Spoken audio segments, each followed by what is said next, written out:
პოლიტიკური დებატები პარლამენტში დეპუტატებმა ყურადღება დროებითი საგამოძიებო კომისიის საქმიანობაზე გაამახვილეს. თქვეს, რომ კომისიის შედეგად კიდევ უფრო ნათელი ხდება თუ რა კანონდარღვევებსა და გადაცდომებს ჰქონდა ადგილი წინა ხელისუფლების მმართველობის დროს.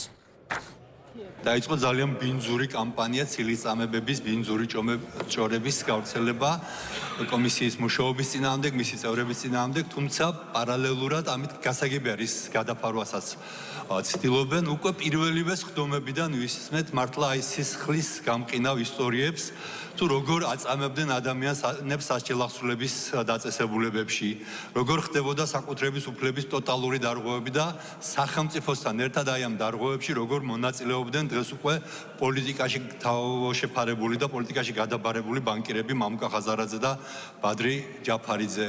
ვისმენთ როგორ დევნიდნენ ადამიანებს უსასტიკესად მხოლოდ მათი პოლიტიკური შეხედულებების გამო და როგორ ხდებოდა ადამიანების, მათი ოჯახების, მათი ბიზნესის განადგურება, სრული განადგურება, მხოლოდ იმიტომ რომ მათი პოლიტიკური შეხედულებები არ მოსწონდა ხელისუფლებას. თუმცა ყველაზე მეტად რაც არ მოსწონს ამ კოლექტიურ ნაცმოძრაობას, ეს არის 2008 წლის აგვისტოს ომში მათი დანაშაულების გამომზეურება რომ ხდება. მინდა მივმართო და ვთხოვო ჩემს თანატოლებს, ახალგაზრდებს, მათ ვისაც გული შესტკივათ ჩვენი ქვეყნის მომავალზე.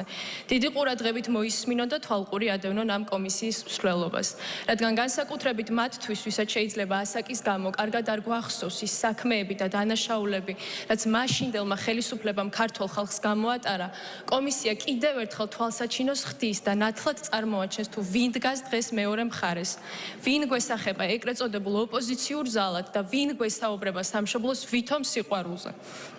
წლების განმავლობაში საზოგადოების გარკვეულ ნაწილს თითქოს მიავიწყდა ის ენითაღუწერელი სისასტიკე, რაც ჩვენმა მეგობრებმა, ნათესავებმა, ახლობლებმა თუ უბრალოდ ჩვენმა თანამოქალაქეებმა განიცადა. მე მინდა მივმართო იმ დემონსტრანტებს, რომელსაც ჩვენ გულწრფელ დემონსტრანტებს ვეძახით, რომელიც უბრალოდ შეცდომაში არიან შესულები. რა თქმა უნდა, არ გულისხმობ ამ შემთხვევაში არც რადიკალური პარტიების აქტივისტებს, არც მდიდარი NGO ორგანიზაციების აქტივისტებს, არ გულისხმობ არც უშუალოდ ნაციონალური მოძრაობის და პარტია ახალის მხარდამჭერებს. ამ შემთხვევაში უფრო აქცენტს ვაკეთებ ბატონი გახარიას და ბატონი ხაზარაძის მხარდამჭერებზე, რომლებიც სამწუხაროდ ვერ ხვდებიან, რომ ეს ორივე პარტიაც კოლექტიურ ნაციონალურ მოძრაობას წარმოადგენს. თქვენთან მარტო რომ დარჩებით.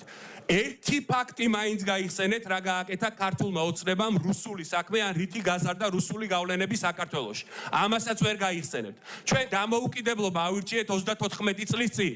დამოუკიდებლობა სჭირდება შენარჩუნება და გამტკიცება, მუდმივი ბრძოლა. და ქართული ოცნება ყოველდღიურად ვიბრძვით შიდა მტრებთანაც და გარე მტრებთანაც, რომ ჩვენი სამშობლო იყოს უფრო დამოუკიდებელი და უფრო სუვერენული. თხოვნა მაქვს თქვენთან, გვერდში დაგვიდექით ამ დიდ ბრძოლაში. გვერდში დაგვიდექით ამ ეროვნულ საქმეში, იმიტომ რომ ისტორია ყველაფერს თავის სახელს დაარქვევს.